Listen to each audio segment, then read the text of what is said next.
আসসালামু আলাইকুম। অনেকেই চাচ্ছেন কি করে আপনারা একাধিক টেলিগ্রাম অ্যাকাউন্ট একই মোবাইলে রাখবেন, তাও কোনো রকম সমস্যা ছাড়াই। আপনাদেরকে আমি আগে একটা কথা বলতেছি, আপনার যাদের মেইন অ্যাকাউন্ট আছে অর্থাৎ মেইন টেলিগ্রাম অ্যাকাউন্ট, সেখানে কিন্তু মাত্র একটাই অ্যাকাউন্ট রাখবেন। ওইখানে কিন্তু একাধিক অ্যাকাউন্ট রাখবেন না। মানে আপনারা অনেকে এই যে এখানে অ্যাড অ্যাকাউন্ট দিয়ে এখানে আপনারা 3-4টা অ্যাকাউন্ট রাখেন। না, এখানে আপনারা একটাই অ্যাকাউন্ট রাখবেন, কারণ এখানে আপনারা যখন ওয়ালেট কানেক্ট করেন টেলিগ্রাম ওয়ালেট, তখন কিন্তু অন্যান্য অ্যাকাউন্টগুলোতেও কানেক্ট হয়ে যায়। এতে আপনাদের এলিজিবিলিটি হওয়ার চান্স কমে যাবে। তো আপনারা একাধিক অ্যাকাউন্ট রাখবেন হলো আপনাদের একটা অ্যাপে।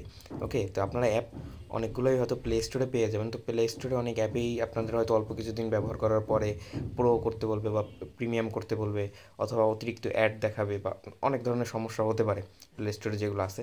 তো আপনাদের জন্য আমি একটা অ্যাপ নিয়ে আসছি, তো আপনারা এই অ্যাপটা ইউজ করতে পারেন।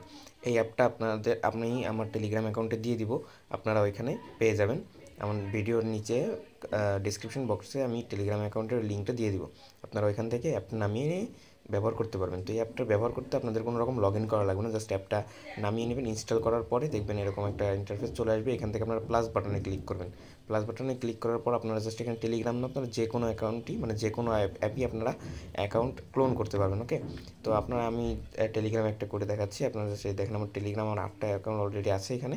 তো আপনারা জাস্ট যেটা করবেন ওটার উপর ক্লিক করার পর এখানে ক্লোনের উপর ক্লিক করলে এখানে দেখবেন অটোমেটিক চলে আসছে। তো এরপর আপনারা জাস্ট অ্যাপের উপর ক্লিক করলে যেমন আপনাদের অন্যান্য অ্যাপে আসে, ঠিক সেমভাবেই এই অ্যাপে চলে আসবে।